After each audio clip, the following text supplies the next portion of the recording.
The annual Whitaker family reunion brunch was in full swing, sunlight dancing off polished cutlery and sparkling mimosa glasses as the air buzzed with self-congratulatory chatter.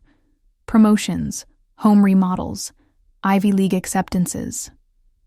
I sat quietly, at the far end of the grand farmhouse table on my grandmother's vineyard estate in Napa, sipping my coffee while listening to the familiar chorus of privileged boasts.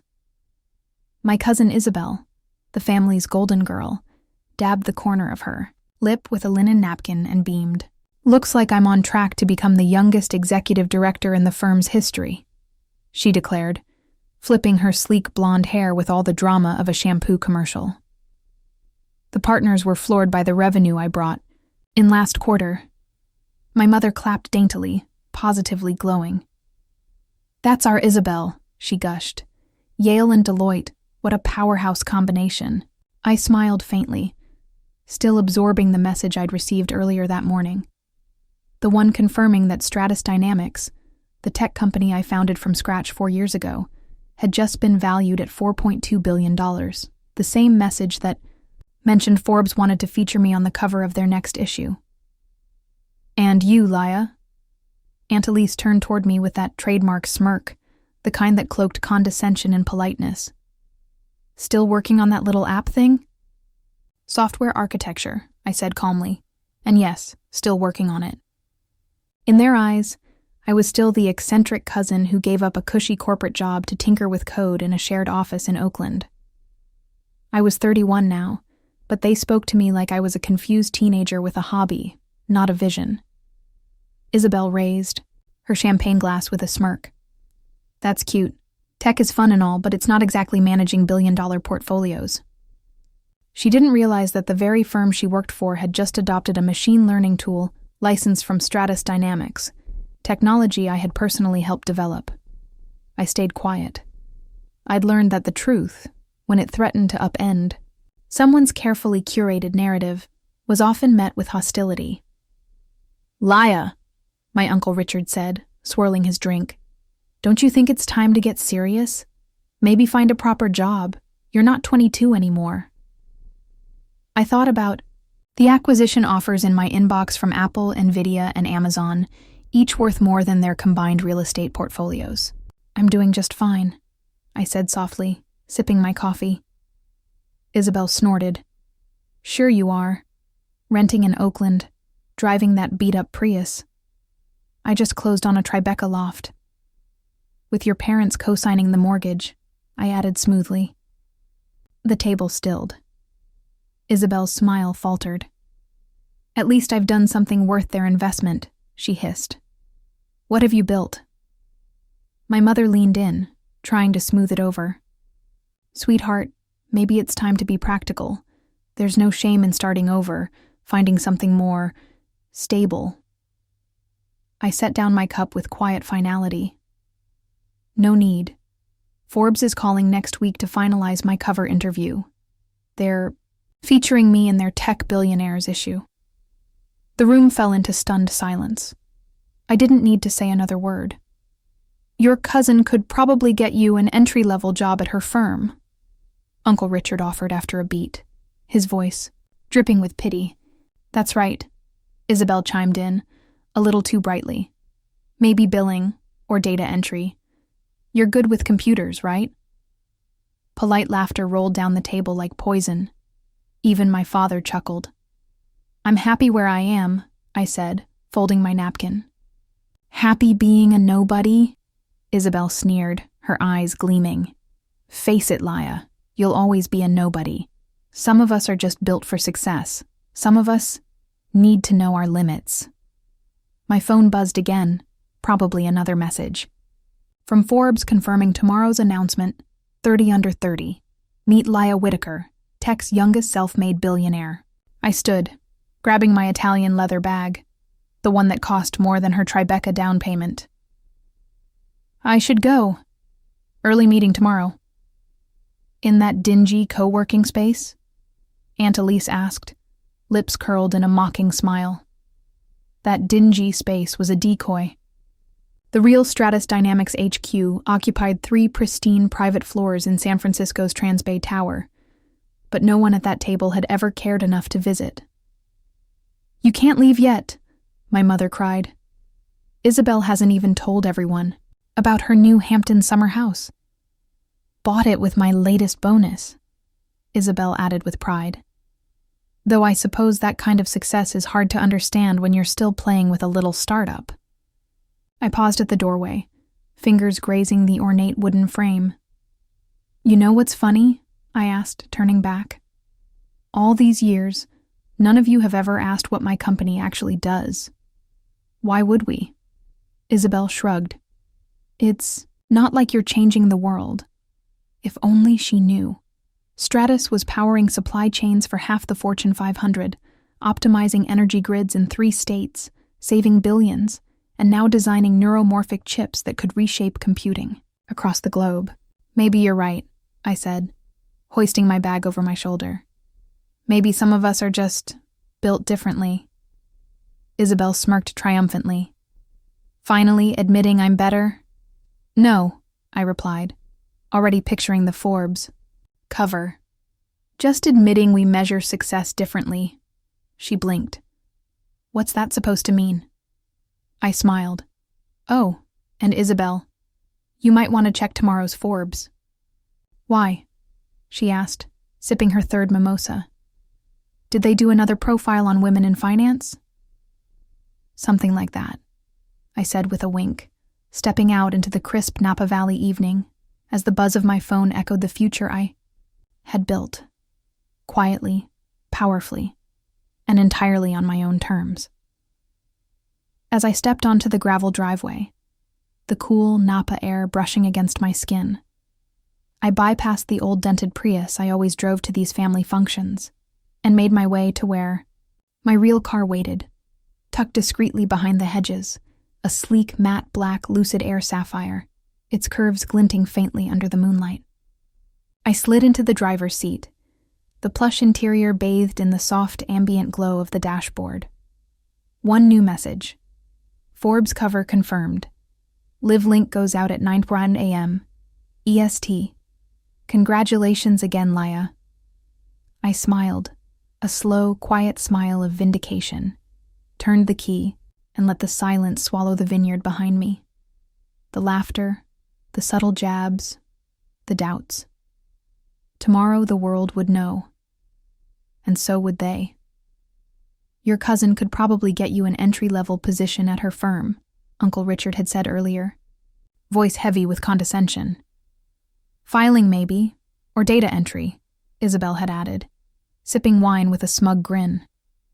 Laughter had rippled down the long table. Even my father had chuckled. I'd simply folded my napkin and replied, "I'm happy where I am. Happy being a nobody," Isabel had sneered, eyes gleaming with that cruel superiority. "Some of us are made for success, others, well, some just need to accept their limitations." My phone buzzed in my pocket again. Probably another update from Forbes, confirming that I was their next 30 under 30 cover star, Laya Whitaker, youngest self-made billionaire in tech. I rose then. "Early meeting tomorrow," I said, brushing past their amused faces. "In that shabby little office you rent?" Aunt Denise had mocked. They didn't know the truth, how that little co-working space in Oakland was just a decoy. The real Stratus Dynamics headquarters sprawled across 3 private floors in San Francisco's Transbay Tower. But no one at that table had ever cared enough to find out. "Don't leave yet," my mother had insisted. "Isabel hasn't even told everyone about her new summer house in the Hamptons. Bought with my latest bonus?" Isabel had beamed. Though I'm sure that kind of success is hard to grasp when you're still playing with your little startup. I paused at the door, hand on the antique frame. "You know what's funny?" I turned to face them. "None of you have ever once asked what my company actually does. Why would we?" Isabel shrugged. "It's not like you're changing the world or anything. If only she knew that Stratus was quietly running supply chains for half the Fortune 500, optimizing energy grids in 3 states, saving billions, and pioneering neuromorphic chip tech that could revolutionize global computing. But sure, data. Entry. I picked up my Italian leather bag, worth more than her Hamptons down payment, and said coolly, "Maybe some of us are just built different." Finally admitting I'm better. Isabel had smirked. "No," I said, thinking of the looming Forbes headlines and the upcoming photo shoot. "Just admitting we define success differently." Her smile faltered. "What's that supposed to mean?" "Oh, and Isabel," I added as I turned to go, "you might want to check tomorrow's Forbes." "Why?" "Another piece on successful women in finance." Something like that. And with that, I left. Into the crisp Napa Valley night, their laughter fading, behind me. As I drove, the message came in. Live link confirmed. The world would know in hours. And later, when Isabel called in a panic, "You rejected our acquisition offers? But I've been bragging about our trading success using your tech." I leaned back in the executive chair of my corner office, polished wood and skyline view stretching behind me. "Ironic, isn't it?" I said smoothly. "All those times you offered me an entry-level job, you were actually offering one to your own vendor." My second line beeped. "Mom and Dad." I picked up. "Laya Lee Whitaker," my mother barked. "What is the meaning of this? The Forbes article? Why? Didn't you tell us?" "Tell you what? That I succeeded?" "You never asked. You were too busy celebrating Isabel's bonuses to notice what I was building." "But $5 billion? My father cut in, stunned. "That's more than our whole family's wealth combined." "Yes," I replied, coolly. "Quite a bit more, actually." I pulled up a dashboard and added, "And those safe retirement stocks you always boasted about, Dad? I own controlling shares in most of them now." Silence. "Laya, we never meant to..." "To what? Belittle me? Mock my choices? Dismiss my future because it didn't look like yours?" The line went dead silent. I continued, my voice calm yet sharp. "You know what's ironic? If either of you had bothered to Google Stratus Dynamics even once in the past 5 years, you'd have already known all of this." Another beep. Isabel was back on the line, voice shrill with disbelief. "This isn't fair," she snapped. "I did everything right. Harvard, finance, partner track. And I cut in, did everything my own way. I built from nothing, I innovated, I led, I created something that changed the world." I let the silence sit before dropping the next blow. "And speaking of value, Stratus is reviewing all vendor contracts next week. That includes your firm." Isabel shrieked, "You wouldn't dare!" "Why not?" I replied smoothly. "Isn't that what you always told me? How real business works?" A soft knock on my glass office door. My assistant Julia peeked in. "Miss Whitaker, CNBC is setting up. You go live in 20.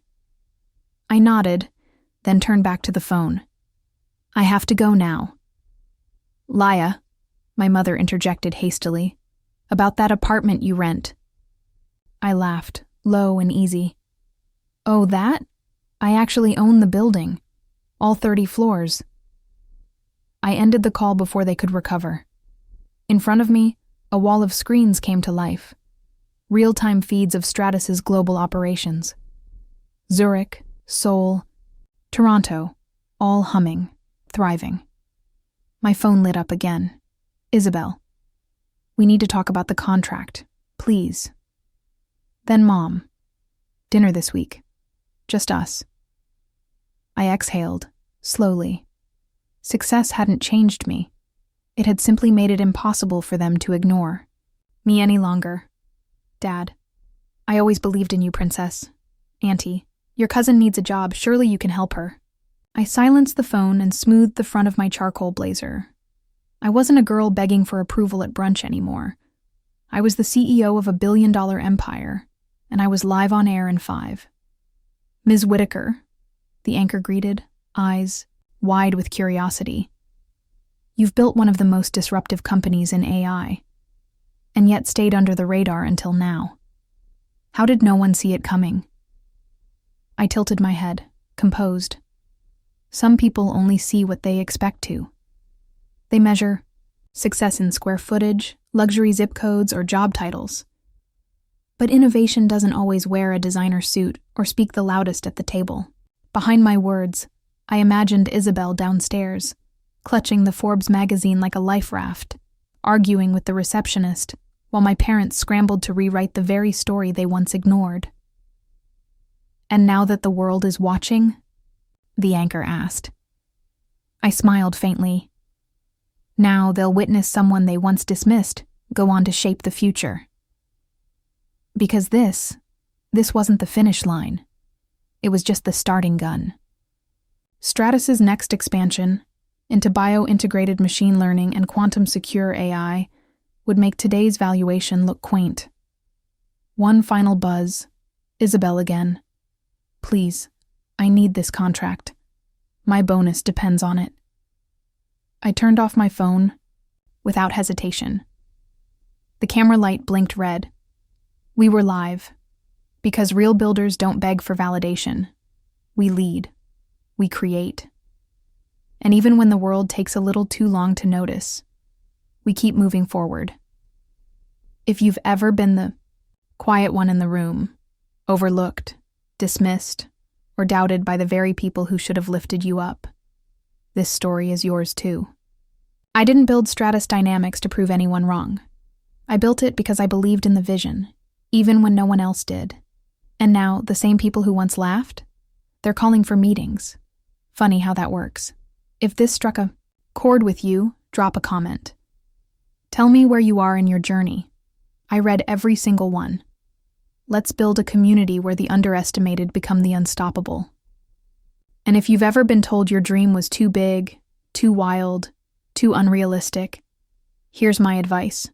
Protect it, nurture it, grow it in silence if you must. Let their noise be just that, noise. Because the world won't always clap when you begin, but they'll turn their heads when you arrive. Hit subscribe if you believe success doesn't require permission. Follow along. I'm not done building. And if no one's ever said it to you before, let me be the first.